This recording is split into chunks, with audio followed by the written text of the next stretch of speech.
Greetings, travelers. Greetings, travelers, for Nocturnal New Year. Yes, we are rolling around in the last throes of January, I wasn't and sure where you were going with that, Mark. we've had some cold. We've had some hints of snow up here. I know the rest of the country got plowed with snow, but it just dodged us. So I Yes, believe we our had wonderful, a bit of a tickle of snow, but nothing more right yeah, now. some of the roads between us were pretty bad. Yes, that's true. That's true. There's this one big mountain between Erika and I. We call that Mount Doom, and it's there for proper reasons. Yes, yes. None shall pass. No, just kidding. But this is exciting. This is exciting. This is the last episode of January. Yeah. January. And the Patreon is live. The Patreon is live. So gang, get out there at patreon.com, Eerie Travels, and you can help us make some new content. We've got some wonderful stuff for y'all. So please get out there and check it. We're not going to make you do that while you're driving or listening to us at the office, but when you get your break, definitely give it a look. See. So Yeah, please, because there's gonna be some kind of super really cool things that are on Patreon coming up here shortly. and we will That, be at MegaCon very shortly. yes. Then we will also be at a bunch more places coming right after that. So be sure to check out eerietravels.com and follow our appearance list and see where we're all going to be and see our shiny, happy faces. Yes, that would be wonderful. We have shiny, happy faces, so I'm Well, excited. What are we talking about today? Because I feel like I don't know things. What are we no, talking about? this is another where I have to take you on a fun journey. If you know anything about this, and some people already know, looking at the title of the episode, that we're going to be discussing an event that is having its 65th anniversary. And it is one of those things where if you ask somebody, what are the top 10 creepiest mysteries or most unsolved cases in history, if this is not in the top five, that person doesn't know their stuff. So I, Really? I think this is one of the craziest of all things. And since we are at the 65th anniversary, we are talking, and it is chilly out, and there's been some snow, so it kind of fits appropriately. And that is the Dyatlov Pass Incident, as it has become known. Okay, I have literally zero idea of what that is. All right. Well, buckle up because this is crazy. So, this is going to be kind of like 101. So, there are some people out there that have made their lives just studying this incident, and it's going to hit everything we love to talk about right off the bat. Okay. So, and there are 10 basic theories about what happened. Of course, a couple more recent seem to have gotten the most weight. And what you're going to laugh at is that it involved the reason they've been able to come up with this theory is because of a Disney movie. What? Oh, okay. So, Okay. yeah, get ready, I'm buckle up. ready. I'm painfully. But going into this, no, we're Eerie Travels. This is Mark and Erika here, and there is going to be some scary stuff we discuss. So just be ready. All right. So, Okay. all right. So January 1959. Ooh, way back machine. Yeah, Way way back. back machine. Okay. A 23-year-old hiker. His name is Igor Dyatlov. He leads a journey with a bunch of other hikers to reach the peak of Oraton, which is a mountain in the northern Urals of Soviet Russia. And he's Okay. got 8 experienced hikers. Okay. Most are from the nearby Ural Polytech Institute, and they're going on an adventure. Now, these are a team of expert hikers. Now, we would think this in America, it would be like 8 kids going to the woods and maybe climbing a mountain, and some of them have some experience, some don't. But no, these guys have all done things like this before. They're very skilled and they are experts in outdoor survival, and they're very serious about this. The cool thing was is they were friends. So they stopped and took a lot, and I mean a lot of pictures. These would have been the selfies of their day. They posed for goofy shots and stuff like that. Now they're on their way to the mountain and disaster of some sort strikes.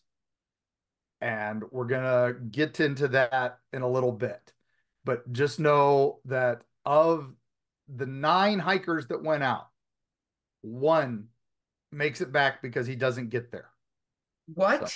I already don't like this. all right. So they're on this winter adventure, which Okay. is they're earned their grade 3 hiking rating, which is like the kind of like the Boy Scouts thing, but it's for Russia, and it's one of those it's the highest level of difficulty that you can get certified in Russia.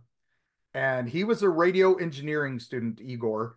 He had 16 hikes already on his record, and he led 8 previous ones.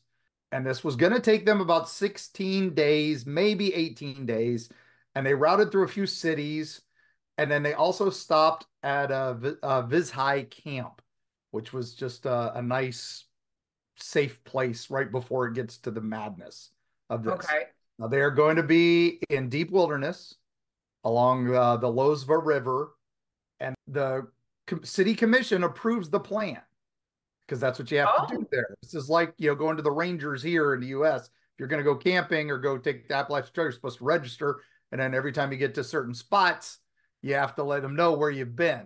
Now, they've done all the right things, right? So joining them is Yuri Dushenko, and this is another radio engineer, and he's also part of the sports club. They've got a lady named Zina, Zina. Her real name is Zinadaya, but I like Zina. as And in her the last name, warrior princess? as in the Warrior Princess, but spelled with a Z. Okay. Kolomogrova was her last name, and she was a very popular student. And then there was another student named Alexander Koletkov. I'm sorry, I'm going down the list here, gang, doing my best. My Romanian in Russia is not the same thing, just so many people think they are, but they are not. But he is a physics and technology student, and he was a bit more serious than the others, according to all their journals and everything. Okay. But in the pictures, he's still just as goofy as everybody. The civil engineering student, Ludmila, or Ludya Dubina, and she also seemed to be a bit more tough. And just to show how badass these people were, once in 1957, a hunter accidentally shot Lydia in the leg, but she still kept going on her current hike at that time and finished. Wow. So these are not, your typical college kids. This is not cabin in the woods kids here, right? So Yeah. then Yuri Yudin, who is an economics and geology student, and he pretty much rounded out the students. There were also some recent graduates. So there was Nikolai Thibodeau Brignole, and he was pretty much the fun guy. He was the outdoorsman.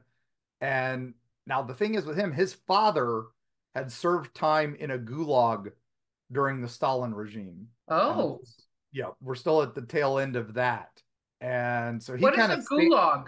Stalin put away his political prisoners into these places in like Siberia, which is not too far from this area. So that gives you an idea of how cold and how terrible this area is. But he would put prisoners that were, anti-Stalin in these prisons. Not at all done by any other Eastern or Western political country. When someone says things we don't want them to say, we lock them up. But they did Wow. for him. So then there was Rustam Slobodin, also known as Rustic, and he was the son of a professor. And Okay. then Gregory Kuchensko, he had also recently graduated. He was friends with Dyatlov, and he came along, and he was an engineer at the Mayak nuclear complex. Oh, wow. But he was also a mandolin player and also liked writing poetry. And then there's the last guy. This guy Okay. shows up at the last minute, and his name is Seman Zolyatrov. He was way older than the rest of them. He was 37. The rest of these are in their mid 20s. He was a veteran of World War II. And there are all these pictures of the group, and he stands out so much more than the others. because he's got tattoos all over him. He's got this huge mustache. It's like a Ted Lasso mustache. It's awesome. But he kind of shows up at the last minute. But even the photographs show that he's just goofing around with everybody and all that. But Age does not dictate decorum, my friend. right, exactly. In one of the journals, Xena has she's keeping a diary of all this. And so January 24th, a few days after they set out, she wrote, with us is senior instructor of the Kurov Sports Base, Alexander, which is one of Simon's other's names, Zalatrov. He knows a lot of songs. It's just happy somehow that we are now learning new songs. So they're having a good time on this, right? Yeah. So they leave January 23rd, heading for this outdoor adventure. And they stop at a couple cities along the way towards the river, towards their end goal of Mount Oriton. Okay. During the trek, they documented their trip in a journal, photographs. They were basically just having a good time, singing, skiing, arguing, making goofy faces for the cameras and stuff like that. And they make their way up the slope up to the mountain called Kolyat Sakal Mountain. And they decide to make camp at about 1,000 feet elevation. And they dug a shelter to create a level foundation for their tent that would protect them from the very poor weather conditions. And Okay. that's kind of where we go. They're due to return on February 12th. And they were Got supposed it. to send a notice to their sports club. There's no notice. Okay. Nothing happens. And the families say, please find our kids. They're grown-ups, but we need to find them. So search parties begin searching on February 20th. So now this has been 2 weeks, almost 3, with no contact. And then finally, on February 26th, they found the abandoned tent on the slope. The Dyatlov stove was disassembled, but there was food laid out. There was a cup of hot chocolate prepared, but not consumed, and nobody around, right? No bodies. Okay. The team was there, the UPI team was there, the Soviet officials were there, and then they had a group of the Muncy people, which is the local native tribes people who live the old ways in the Urals. They hunt, they gather, they're part of Soviet Russia, but they're not part of Soviet Russia. The indigenous peoples of the area, basically. Okay. And so, but they're expert guides, so they're helping them find this stuff. So as they search the area, they find Krishenko and Dorshenko under a cedar tree about 1.5 kilometers from the tent.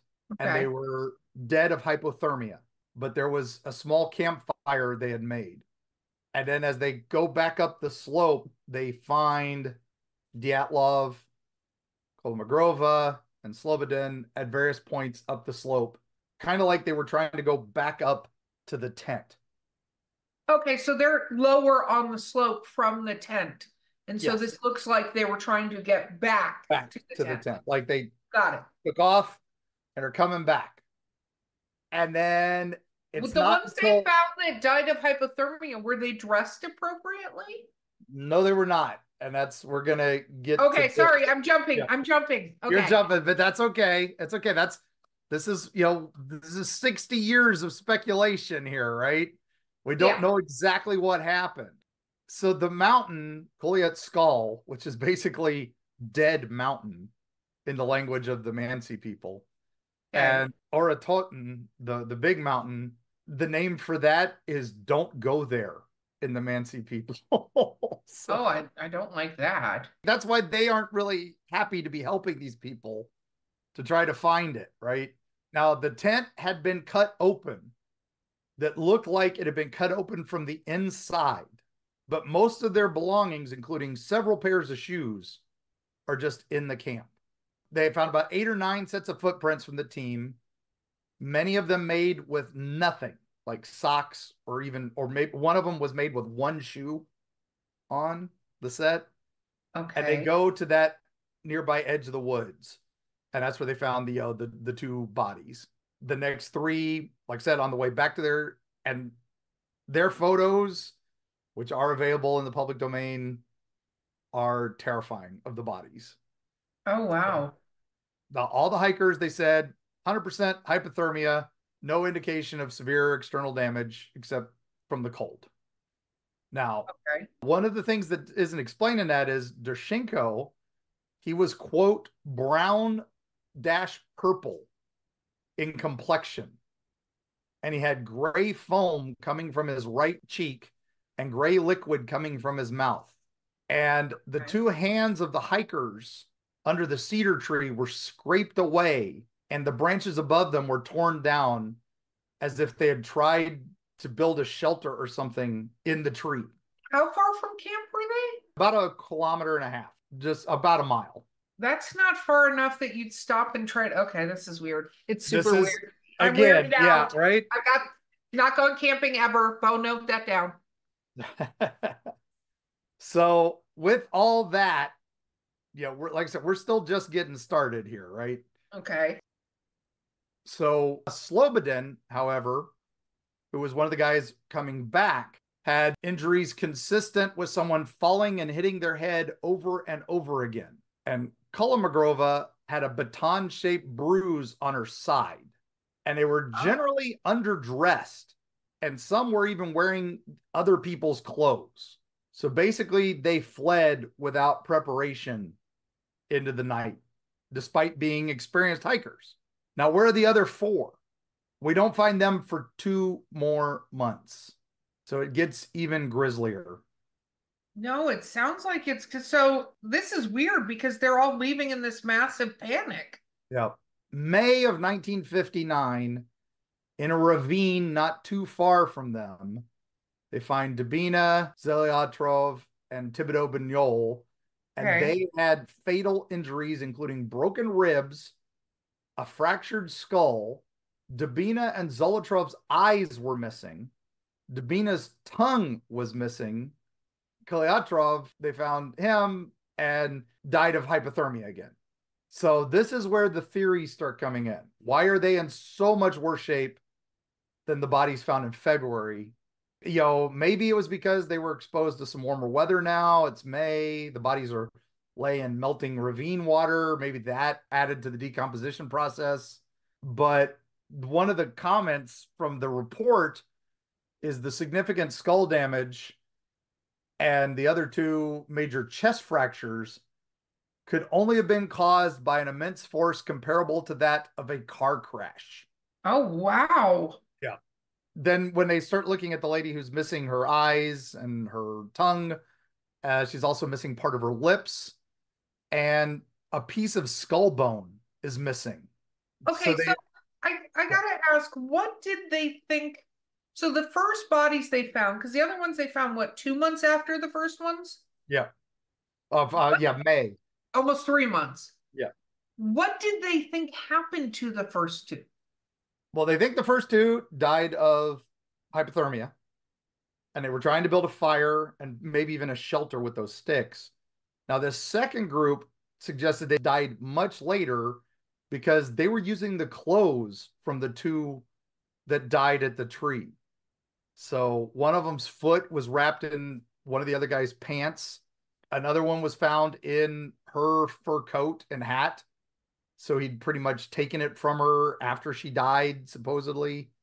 We think. Now, what's weird is their clothes showed evidence of being radioactive. Wait, what? What? Yes. So they're on a mountain in the middle of nowhere, in the middle Yep. of Russia, Yep. and they look like they died of hypothermia, Yep. yet they are radioactive? Yep. And so the Soviet leader, Lev Ivanov, who is the prosecutor on the Dyatlov tragedy, he closes the case. He says, an unknown compelling force, which the hikers were unable to overcome, made them cut the tent open and flee as fast as they could. They ran into the nearby forest in below freezing temperatures. And at a cedar tree, some of the hikers started a small fire, but it wasn't enough to keep the group alive for the night. They fled back to the tent too fast to grab their winter gear. So on the way back, they froze to death on the slope, exposed to the elements. possibly unable to see in the dark. And then the other two died next to the fire. So the official story was it was their own incompetence. So these uber experienced hikers that have done this a billion times as Well, a 10 group, to 20 times each. Yeah. yeah, but that's a billion to me because I don't hike. Yeah. So they're uber experienced though, super certified to do Yeah. this in a group. So this isn't like one or two of them, right? No, the whole thing. Yeah. Now, the only reason one of them survived was one of the guys who didn't make it that far. When one of the first parts of the trip up in one of the first towns, he got sick with an unexplained illness and couldn't continue. So he is the only survivor of this group. Okay. And when did they find him? Or he was already back by the time everybody went Yeah, he missing? was back and he was one of the ones wondering where the hell are they? Okay. So when did he get back in relation to when everybody was called missing? He got back in early February, so before the time they were to report. He reported back, said, "Oh, they're doing fine. They left." But then after they didn't make their report back, he was one of the first ones to go, "What's going on? Where are they? I Oh, miss my okay. friends." So, But they were fine when he left them. yes. Okay. Let's fucking. Now, one of the other things was so the Soviets early on secretly, now this is only after years and years later, they secretly thought that the local Muncy tribe attacked them. But that's because the way they fled their tents, the damage done to the second group of bodies, but that pretty much fizzled out, right? Because the Muncy were pretty much peaceful and the evidence really didn't suggest human conflict. Um, Okay. and there were no other evidence of footprints on the mountains except for the hikers. So they cited maybe it was an avalanche and the sound of snow collapsing frightened the hikers out of their tent and they fled. And then when they were going back to get their stuff, realizing, well, maybe it's not coming, that it did come and wiped them out. But the problem with this is there is no evidence of an avalanche. It Yeah. just, and even the investigators' reports when they first got there, that was one of the first things they thought about is there an avalanche? But no, no avalanche recorded at the site. And to this day, no avalanches have ever been recorded there before or after. Well, but we're just going to call it that. We're going to say it was an avalanche and blah, blah, blah. Yeah. And they were inexperienced. They And saw. there was no evidence of damage to the tree line near there. So Okay. that would have been, an avalanche would have done that. And would experienced hikers made a camp in that spot that would have been vulnerable to an avalanche. If you're running from an avalanche, you don't just stop and build a camp and say, "Oh, here we're safe." No, we need to be further in the woods. So basically, it was just that was the theory, and they closed the case. So this is it. We're done. Now we get into some of the theories about this, but there was strange behavior, the lack of clothing, and even with in-depth research now on hypothermia, or we know irrational thinking behavior is common early sign of hypothermia. We sometimes think we're overheating when we're freezing, when we get hypothermia. But the trauma to the second group was, they were saying maybe there was a ravine that they were walking over, not realizing it because of the snow. So they fell down into the ravine, and that would explain the damage. But if that's the case, why didn't they, were they not more prepared? Why didn't they have a little more stuff with them and stuff like that? So there's all these theories and stuff start building up. And there was even a possible that some argument got out of hand because there was a history of dating between several of the members, that possibly some of the lack of clothes. That was some of the other theories that were being thrown into it. So with humans ruled out, right? Wasn't other humans. Yeah. This is where we start getting into the theories, right? Okay. This is where things start taking the edge that our Eerie travelers will appreciate. Well, Because, just for the record, this is already taking quite a bit of an edge because this is like a horror movie. If you were describing this to me without telling me it was a real life event, yep. I would have thought that this was a horror movie. that Well, and that's exactly why there have been many horror movies inspired by this, including John Carpenter, who just had his birthday, 76, The Thing, his remake of the original 50s The Thing. He had a Dyatlov Pass kind of inspiration for it. And then there was also the new season of True Detective. The creator of it says he was inspired by this incident as a child and he wanted to know more about it and all that. wow. So we've got a lot to unpack here It coming. sounds like it. It sounds like there's massive unpacking. So I think maybe we take a quick break and then we come back to the theories and then that Disney movie tease that I gave earlier. So Okay, we'll be right back.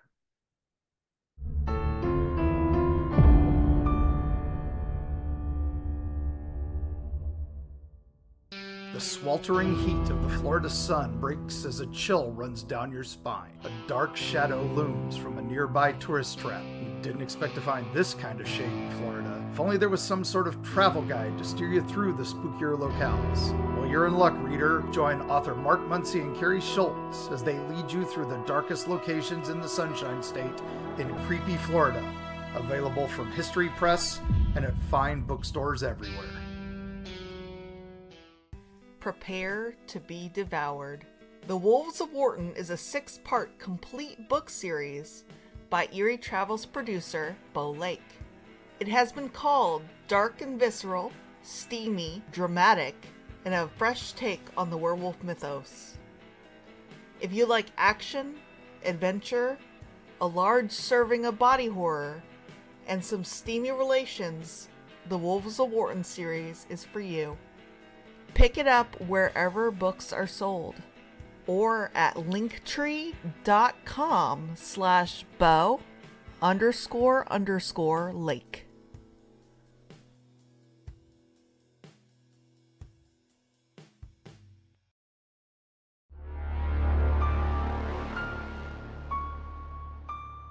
And we're back. We're back, and Erika just went and looked at the pictures. We're going to include a link to some stuff, but Yeah, they're pretty wow. depressing, right? Yeah. So let's start with the theories. This is where it gets a little wild. So our theory number one is avalanche, right? Case solved. Well, the area, as we said, has no evidence of avalanches. There has been no, anything. So this could have been a freak occurrence and just happened to hit on the night when they happened to be on that part of the mountain. But with no real evidence of that, even now, some people still insist that this is what happened. Because of this, people start arguing it's a cover-up. We're covering up something else that happened. Particularly, remember, this is Russia, 1950, late 1950s, right at the start of the Cold War, and we just don't talk. If somebody tells you to shut up, you shut up in Russia. Wow. The next theory, UFO, because we've got cattle mutilations that are, surgically removed body parts from cows and sheep and things out in the American Midwest and all over the world. This has happened that nobody seems to know what happened to these things. They just happened. That was immediately because people were talking about her tongue being removed, the eyes being removed. So again, this is another one of those where it could have been something like that. So some people were saying, that the damage to the tree was the result of a UFO hovering above the treetops, with their skin, lips, and eyes surgically removed. Some people say it was just decomposition. And then some people said, no, intelligent action, right? And it doesn't help that the Muncy tribe that's on the other side of the mountain from them said that night that they had an unprecedented display of stars in the sky. And when people asked them what that was, it was like, oh, they were dancing. The stars were dancing. So that meant like maybe a meteor shower or something like that. But the fact that there was notes of that is interesting. So now, the most interesting claim, in my opinion, is that it was the Yeti. Really? Our Bigfoot Sasquatch friend who inhabits remote regions of the Ural Mountains. The Muncy tribe has legends of a Yeti-like creature called the Mink, M-E-N-K, and it's supposed to roam that area. That's one of the areas why they named it Death Mountain and don't go there. And now one of the pictures in their pictures of the group is probably most famous, is called Frame 17. Okay. And it shows a snow figure that kind of looks like a Bigfoot leaning out of a pass. Now, we do pretty much figure out that this is one of the hikers in his gear. He's wearing basically one of those thick jackets with his mask pulled up and stuff like that. And because they actually wrote a satirical newspaper, the kids on this hike were having so much fun with their pictures and stuff. They wrote in their picture, "Science. In recent years, there's been a heated debate about the existence of the Yeti. The latest evidence indicates the Yeti lives in the northern Urals near Mount Oraton." And they were written on this newspaper on their last day. So of course, cryptozoologists are like, we gotta deal with this. And there was even a Discovery Channel episode in 2014 called Russian Yeti, The Killer Lives. And they point to that image from that frame 14. But there's a couple other images right before that one that shows a guy in a suit that looks an awful lot like that, but up close and less blurry.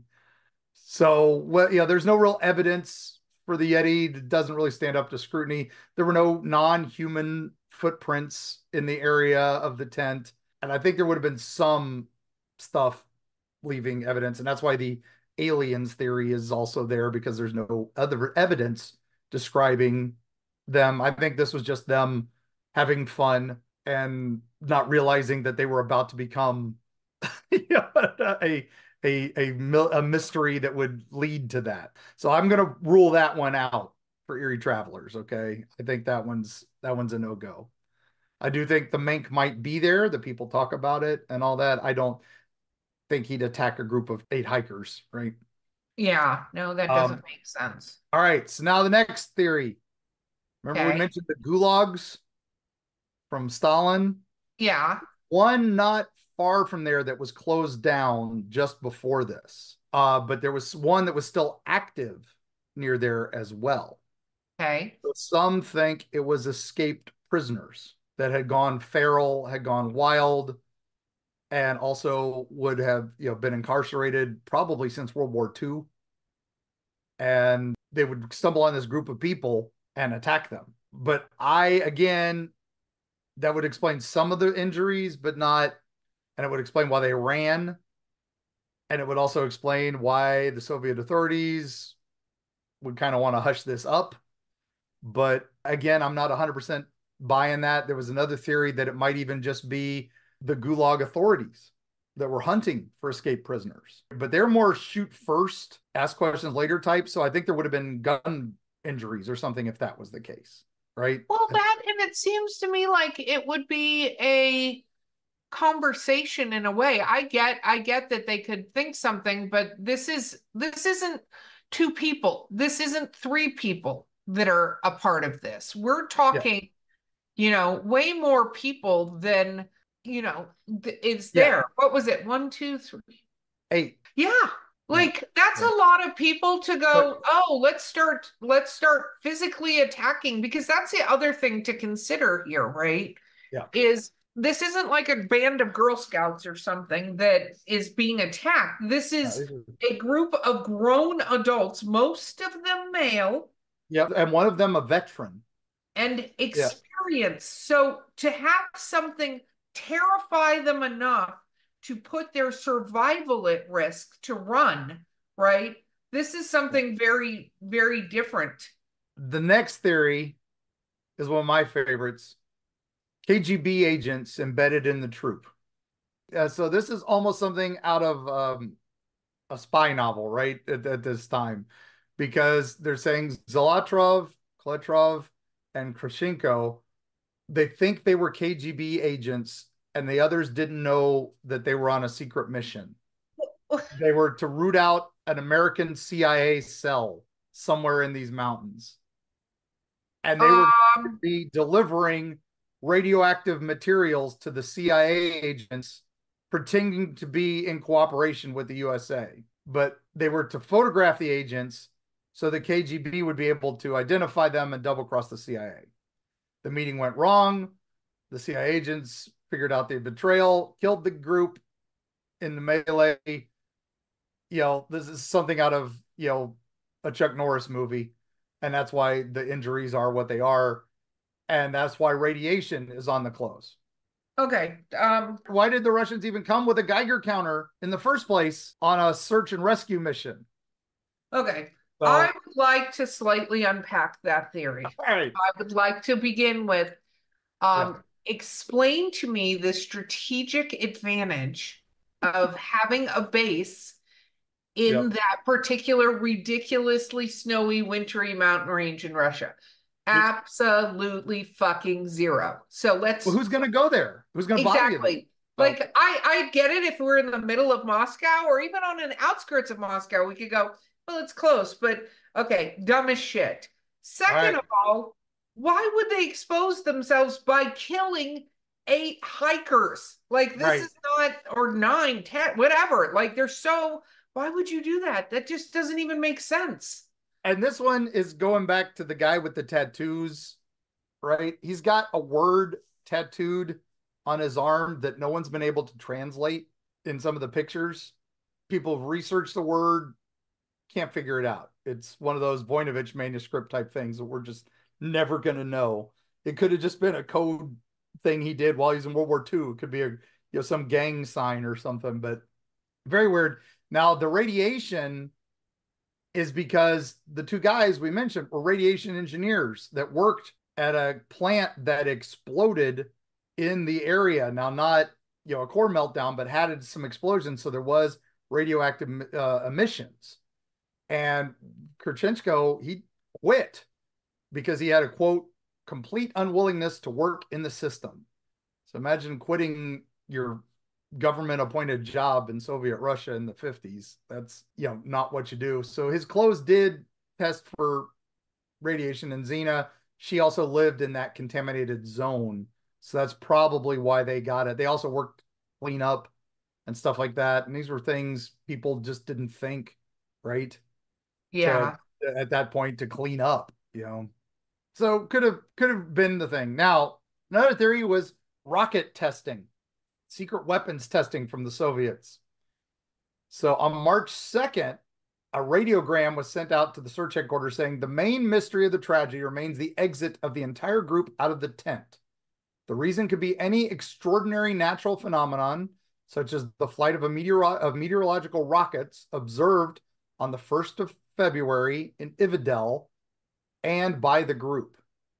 The theory is that the Dyatlov group witnessed a top secret rocket experiment or weapons test, and that the military then slayed them all to keep the program quiet and then staged it to look like a crime scene of a compelling natural disaster.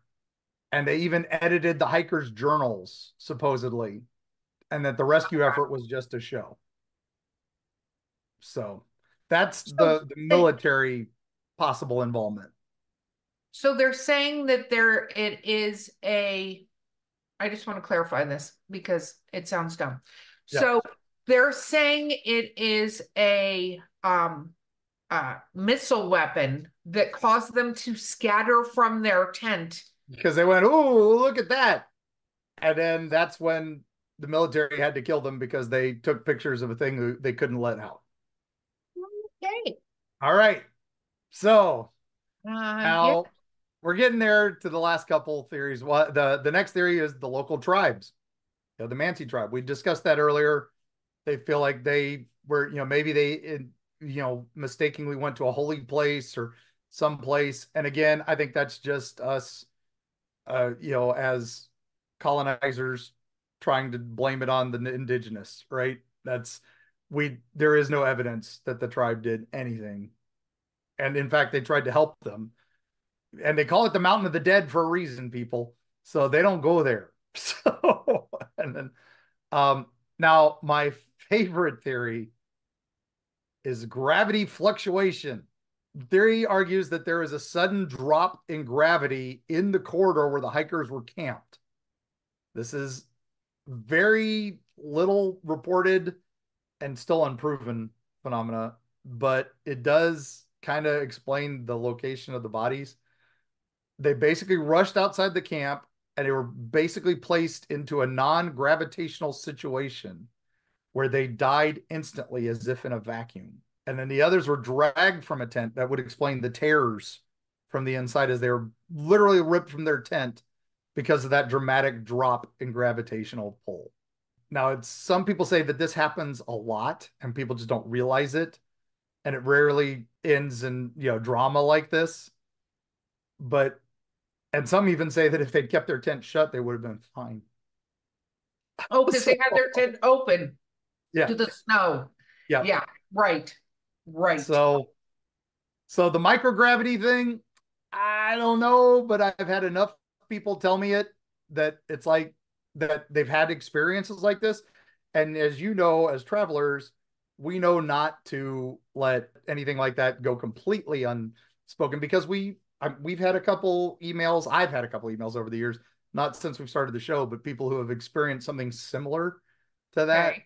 that they can't explain. So, and again, no reason to lie. These people, none of them have sought anything. And it was the first time I'd heard that with this. And I'm like, ooh, that does fit a couple things I've heard from people in the past. So now, all of that, right?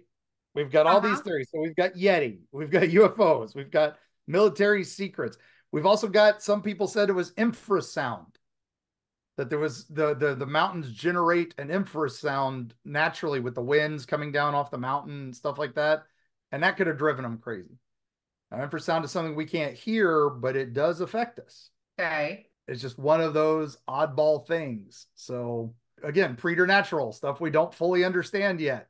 The infrasound theory is interesting enough, and Noah suggests that infrasound could have driven them out of the tent, and once out of the tent, they couldn't find their way back in since the cold was already affecting them, and then they would have reached a frenzied point from the infrasound and that would have caused them to do the rushing and all that stuff. The other thing about I want to go quick back to the Muncy theory is one of the Soviets were saying that the reason the Muncy were not a suspect was because nothing was stolen. The cameras were still there, the money was still there, everything was still there, so that's why that. So now we go to 2019. That's Okay. how long this has still been going on and nobody knows what's happening, right? Nobody know what happened. Okay. Now, Russian authorities reopened the case and they've found a study, and what they say is that it was a snow slab avalanche, which is basically a surface layer of snow, which is compact and dense, and the snow beneath this crust is weaker. So when the crust breaks free from the weaker snow, it forms a slab that just moves down the slope, kind of like an iceberg going on the ocean, right? And then this would have just dug out the top layer of snow where they dug their tent in on the edge of the mountain. It was enough to break that. And as the winds blew down, now we're talking like 65-mile-an-hour winds Yeah. coming down off that mountain. It could have destabilized it. And the snow pushed down and it would have caused this slab avalanche. Now, the problem with this is it doesn't show that again, there's no evidence of a slab avalanche at the tent site. The angle of the slope they dug in wasn't steep enough to trigger that. And they had done it 9 hours before, at least, according to the studies they've done of the place. So if it was unstable, it should have collapsed like almost immediately, right? Even Again, with that those winds. doesn't explain how and where they found the bodies, though. Right, exactly. So that's the theory, is that they fled and then they found out it wasn't a full avalanche. So that's when they decide to run back to get their equipment and get safe in the tent because it is cold enough to die, and they can't get the safe, the two guys are trying to build the fire over by the trees. That's why the other guys come back and then they fall into the crevice and they die. This is the theory. And this is what they say, this is what happened. I don't like So, this. and then the thing is with this theory is it's still not making sense, right? Yeah. So they basically decide to run some computer simulations to see if they could figure it out, to figure out why there was no evidence for any of this stuff and why it was what it was. So let's bring in what happens in 2019. Okay, wow.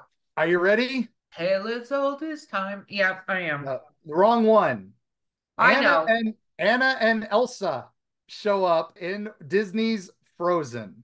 Do you want to build a snowman? Exactly, right. We don't need to be copyright stricken, so hold off Okay. there. That's as far as we're I gonna can go. say one thing because All we're right, talking about ice. We're building all snow. right. So the computer animation used in the movie Frozen gets over to Russia, and they are so impressed with it, they contact Disney and their snow effects specialist, who shares with them the movie's code so that they can properly simulate the impacts of a small avalanche on the human body.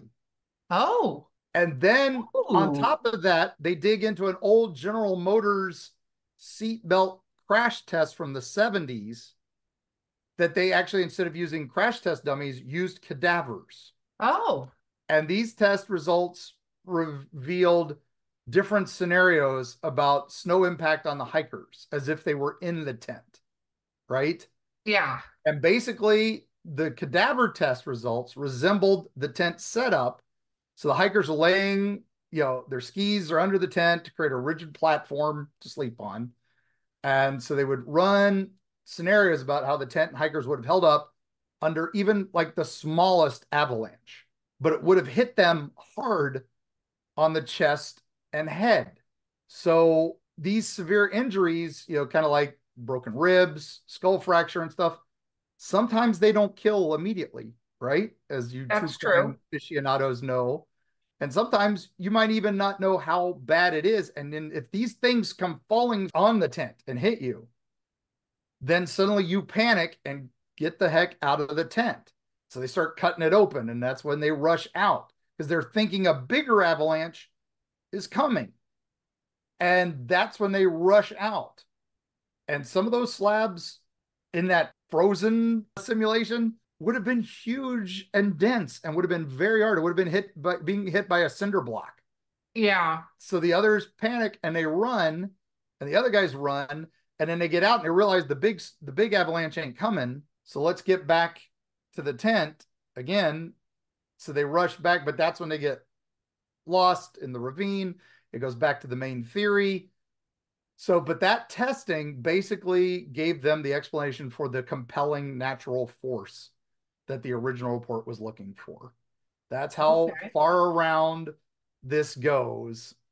Now, again, this only addresses the cause of the compelling force of nature behind the evacuation. So the other controversies, the traces of radioactivity, I think we kind of figured that out. The state of their bodies, the autopsy findings, stuff like that. All this does, this snow slab theory, everybody's like, oh, it solved it. The case is over. No, this just solves maybe. It's not even 100%. This is a computer simulation of what could have happened to get them out. But, it's so weird because some of the skis are still vertical. So that doesn't 100% say, oh, they were laying on the skis. That's why it hit them so hard. And the others weren't. They're still even having to use this as kind of well, this could be it. But I think it leaves even more questions. So what do you think happened, Mark? Honestly, I think that, we're never going to know. This is one of those, unless we invent time travel and go back and see it happen, we're not going to know what happens. And if we did that, shouldn't we go back and save them? This is one of those that's never going to be resolved. It's a science puzzle, right? And it's a mystery puzzle. I don't think it was Yeti. I don't think it was the natives. I don't think it was UFOs. That gravity fluctuation theory, as weird as it is, kind of gives me a little bit of okay, there might be something to this. And I hate to say that because I don't want to be the crackpot guy who says that. But I do want to say that there are forces of nature out there we don't understand.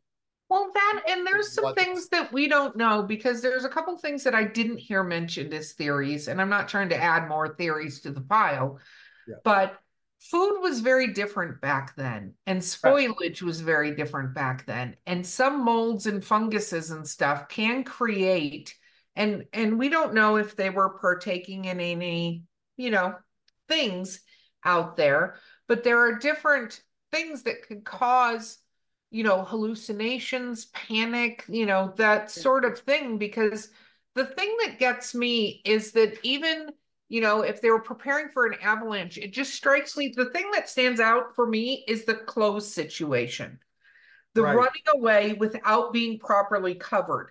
Because any survivor knows you have zero chance if you are in a situation like that, regardless of how panicked you are. And it wasn't like their clothes were taken away or any of this stuff. So that is weird to me, and how far they ran. Because it's one thing if there's an avalanche, but a mile, over a Right. mile, that is an epic fucking Yeah. avalanche if it's over a mile. So It's to me, I just go, was there something else that scared them? But it would have to be a huge, huge, scary thing. And I'm not saying Sasquatch, but something yeah. super terrifying to terrify a group of people. Because if you're, Experienced people, yeah, hardworking people and stuff. And as you said, I agree 100%. This sounds like a horror movie, right? So there have been a couple horror movies. One's called Devil's Pass, which is all about this. Then there was another one called the Dyatlov Pass Incident. But the one I would like to direct everybody to is called An Unknown Compelling Force. And that one's from 2021. And that one is an amazing documentary. And he goes with some of the original troop of rescue people back out there and even talks to the Muncy tribe and other things. And he goes through all the possible scenarios and all that himself. And he actually goes through the past during the worst time of year and has similar incidents. So you really get a sense of what those people were in and what they were dealing with. That's the one I would highly recommend for everybody. Now, Dyatlov Pass Incident movie from 2013 is pretty good too. So those would be the two I would recommend. But that Unknown Compelling Force is top, and we'll put the link to it in the show notes. So yeah, absolutely. I have to say, it's interesting. yeah, just one of Very, those. What the heck happened? What the heck is everything going on? And we'll put some pictures. We'll put them in the Discord now on the Patreon. So yes. and Beau's gonna have fun trying to find a picture for the cover of this one, I'm sure. So Actually, I already found one. oh, But we'll see what Beau thinks of it. She's the deciding factor. he But is the I deciding have factor. to say this is weird. This is super weird, and I agree with you. It's one of those things. But I think it shouldn't be dismissed and just acknowledged that we don't know what it is. And honestly, it's 9 people gone Yeah. and lost. So that's really, and the other problem is this is Russia that still tends to keep a lot of secrets, from the 40s, from the 50s. And that's why there's this cloud over it. What could it be? Was it a cover up? Was it this? Was it that? And I think that's always going to be there. I don't think we're ever going to, even when they do say, here's all the evidence, we're all going to be like, yeah, I bet you're hiding something. And that's just the nature of these things, with especially where it is. So it's not one I can recommend to travel to. I would definitely not recommend you go to a place that says don't go there. Don't recommend going to a place called Death Mountain. There are other places you can go visit if you like. You can drive along the Blue Ridge Parkway in the snow and just enjoy some beautiful mountains in the Smokies, or go into the Rockies and go visit some of those places. And there are places you can go visit and climb some scary mountains, but unless you're searching for your grade 3 badge, I wouldn't do that. And if I did, I would do it with a lot of help. Wow. Well, this has been fun. I'm not going hiking anytime soon, as we all know, travelers. So definitely check out them. Now I'm going to check out this movie. This is so bizarre. And I feel like I was not buckled in properly for this way back machine. Yeah, So sorry. I told you this one was going to go all over the place, but I felt we you, had to do it with the anniversary coming up. Just realize it's been 65 years. We still don't know. And I don't see us finding out anytime soon. Wow. With that, travelers, thank you so much for joining us. We've had a grand time as always. We will hope you continue to listen to us. And I think with that, Erica, I'm going to just say make sure when you're in this dark and cold winter here that you light a big fire and get yourself some hot cocoa, but definitely make time to drink it. And if you are suddenly urged by some unknown compelling force to flee out into the cold, put your slippers on and, stop for a heating pad before you go. And we'll see you on the other side.